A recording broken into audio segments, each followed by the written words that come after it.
오늘 김건희 여사 의혹을 수사하는 민중기 특검팀이 통일교 집단 입당과 의혹과 관련해 국민의힘 당사 압수수색에 나섰습니다. 권성동 의원 구속으로 특검 수사가 국민의힘 전반으로 확대될 가능성이 제기됐었는데 이 당사 압수수색까지 다시 시작된 겁니다. 당 지도부는 야당 말살 정치 공세라고 반발하고 있지만 법조계는 오히려 수사 동력이 더 커질 것이라는 전망도 나오고 있습니다. 우선 당원 명부 확보를 재차 시도한 특검에 대해 하실 말씀이 많으실 것 같은데요.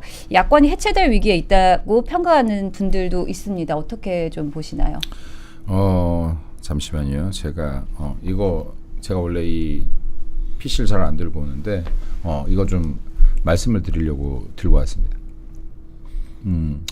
이게 지금 오늘 압수수색이 들어왔고 저도 지금 압수수색 현장에 있었고요. 그리고 지금 많은 의원들이 지금 이 압수수색 현장에서 당사에서 그리고 또 우리들 이 데이터가 있는 서버가 있는 곳이 또 당사 근처에 건물에 있습니다.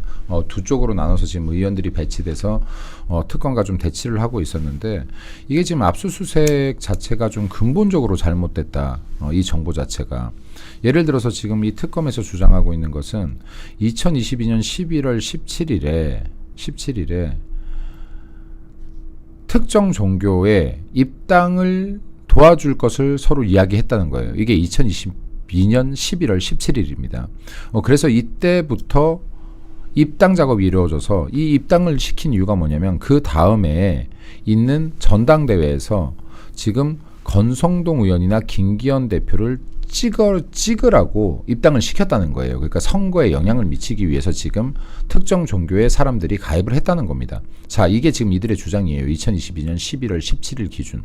자, 근데요. 우리 당이 2023년 1월 31일 날 당원 명부가 폐쇄일이었습니다. 그러니까 당원 명부가 닫힌다는 소리예요. 네. 2023년 1월 31일 날. 그럼 폐쇄일 기준 3개월 전에 최소한 당원 가입이 돼야 투표권을 얻습니다. 그럼 이 3개월 전이면 11월 11일이에요.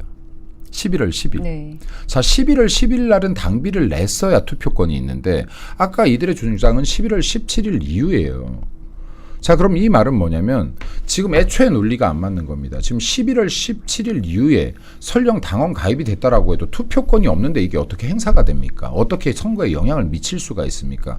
이건 지금 두 가지뿐이 없다. 특검이 정당에 대한 지식이 없었다. 이 당원 명부 폐쇄에 대한 지식이 없었기 때문에 이런 압수수색을 영장을 청구할 수 있었다라는 것 하나. 근데 실제 이거 과연 몰랐을까? 이 정도도 알지 못하고 지금 압수수색을 들어왔을까? 만약에 알고 들어왔다면 이거는 지금 정치 수사다. 네, 정치 두 가지뿐이 없는 겁니다. 그래서 지금 이거는 우리 당에서 압수수색의 요건 자체가 지금 이건 깨지는 것이니 사실이 다른 거 아닙니까? 사실이 다른 것이니 이 부분에 대해서는 강력히 저항할 수밖에 없다라는 말씀을 드리고 이게 사실상 압수수색이 들어왔을 때 저항할 수 있는 방법이 많지가 않아요. 없어요, 사실은. 네, 여기서 몸으로 막았으면은 형사 처벌이 될 거고요. 몸으로 안 막아서도 이들이 원하면 형사처벌 시킬 겁니다. 지금 패스트트랙 구형 막 하는 것처럼요. 자, 그러면 우리 당에 지금 싸울 수 있는 병력들이 한 명 한 명 사라지게 될 거예요. 이거 민주당이 원하는 걸 겁니다. 이재명이 원하는 걸 거예요. 자, 그럼에도 불구하고 최소한 사실관계는 맞은 상태로 압수수색 들어와야 될 거 아니냐. 그럼 지금 이러한 부분들이 지금 사실관계가 아예 일치하지 않고 있기 때문에 이 부분에 대해서 우리 당도 계속해서 강력하게 어필을 할 것이고 당연히 우리의 당원 명부들 지켜내기 위한 모든 방법을 다 동원할 것이라는 말씀드립니다. 네, 그리고 이 정치보복 물론 중단하라고 해서 중단할 사람들도 아니겠지만 진짜 작작해라. 이럴 시간이 있느냐. 지금 민생 챙기기도 바쁜 시국에 진짜로 이게 어디까지 정치보복을 확대하고 어디까지 정치 수사를 하려고 하는지 모르겠지만 이러다 대한민국 무너지고 국민 다 죽는다라는 말씀드리고 싶습니다. 네, 이 정치 공세가 계속되고 있는 상황에서 참 국민의힘이 좀 힘들 것 같은데요. 일부에서는 야권 해체 위기까지 언급하는데 현실적으로 가능성 있는 시나리오라고 보십니까? 좀 그 정도까지 갈 거라고 생각하지 않습니다. 뭐 지금 오늘 압수수색 한 것은 그 국민의힘이 정당법을 위반하였다. 정당법은 당원의 강제 가입을 금지하고 있거든요. 그래서 강제 가입을 금지하고 있는데 그래서 처벌을 보니까 강제가입 금지 이 조항을 위반해서 강제가입을 시켰다면 징역 2년 이하에 처하거나 벌금 200만 원 이하에 처한다고 그 처벌 규정이 있더라고요. 저 이거 처음 봤습니다. 정당법에 이런 게 있는지. 근데 사실 이 우리나라 정당이 당원 가입이 굉장히 허술합니다. 허술해서 나도 모르게 내가 정당에 가입이 돼 있네 이런 사람도 많고 내가 언제 여기서 탈퇴했지 그 당비 낸 것 같은데 뭐 이런 것도 있고 그게 굉장히 현실적으로는 허술한 상황인데 이 법률 조항을 들어서 강제 수사까지 한다는 것은 아까 김민수 최고위원님 말씀하셨다시피 정당의 현실을 너무나 잘 모르는 것 아니냐. 결국에 이게 그러니까 정치 수사에 가깝다. 이게 사실 어떻게 보면 정당의 가입과 탈퇴가 굉장히 허술하게 이루어지고 있는 상황에서 정당 가입의 그 강제성을 두고 이렇게 제1야당을 압수수색을 하고 그리고 이 강제 수사를 한다는 것은 저는 제가 보기에는 조금 심한 조치다. 이게 과연 얼마나 그 몇 분이나 들어가셨는지 그리고 그 과연 그 강제적으로 들어간 경우가 있었는지 모르겠지만 이것은 정말 좀 과한 수사다. 결국에는 이게 정치적 수사가 라는 비판을 받다 보니까 결국 이렇게까지 흘러가는 것 같은데 저는 정당이란 것은 그 헌법상 결사의 자유의 연장선입니다. 내가 어떤 힘을 받는 정치적 의지를 갖고 이런 나의 의지를 정당에 투영시켜서 나의 의지를 좀 대변해주는 목소리를 좀 만들고 싶어. 이래서 정당에 가입하거나 정당에 어떤 뭐 후원을 하거나 이래서 정당을 키우는 것이거든요.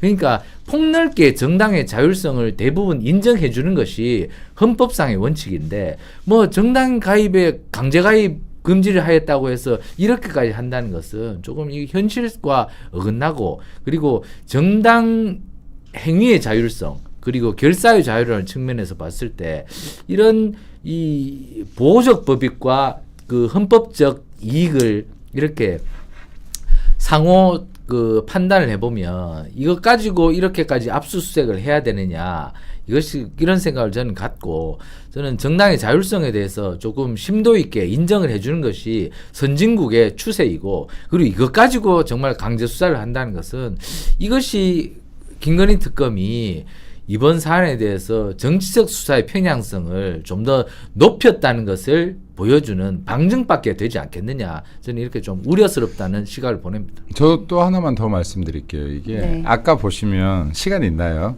네. 여기 노동계의 지적을 받아들여서 경제적 제재를 대폭 강화하면서 노동안전종합대책을 발표했다라고 했어요. 노동계의 지적을 받아들여. 자, 노동계가 지적하면 노란봉투법도 만들고 노동안전종합대책도 만들고 제가 이거 논평에서 한번 얘기했는데요. 민노총 전국의 130만 회원 중에서 민주당의 당원으로 가입된 사람은 몇 명이며 민노총이 말만 하면은 지금 이렇게 다 들어주는데 민노총이 정책이나 선거에 개입하는 일은 없는가. 민주당과 민노총의 당원 명부부터 압수수색하라는 말씀을 다시 한번 드립니다. 여기에 진짜로 제가 민주당의 민노총의 회원들이 몇십만 혹은 몇백만이 가입되어 있는지 모르겠습니다만은 중요한 것은 상당수 가입되어 있을 것이다. 그리고 지금 정치적 영향력을 민주당에 끼치기 때문에 찍소리도 못하고 계속 대한민국 국익과 국민에 반하는 이런 정책들 만들어내고 있는 거 아니겠습니까? 민노총이야말로 민주당에 어떤 영향력을 미치고 있는지 민주당 당원 명부와 민노총 회원 명부 까서 이 부분에 대한 대조 작업부터 해라라는 말씀드립니다. 지금 이게 만약에 밝혀진다라고 하면 민주노총이나 강성노조에 의해서 대한민국 정치가 노란하고 있을 가능성 상당히 높다. 이것부터 압수수색해야 되지 않겠습니까? 민주당 국민의힘 당원 명부 압수수색하려고 하기 전에 민노총과 민주당의 당원 명부부터 압수수색하라는 말씀 드리겠습니다. 네. 자, 한편 오늘 검찰청 폐지 정부조직법 개정안이 행안위 소위를 통과를 했습니다.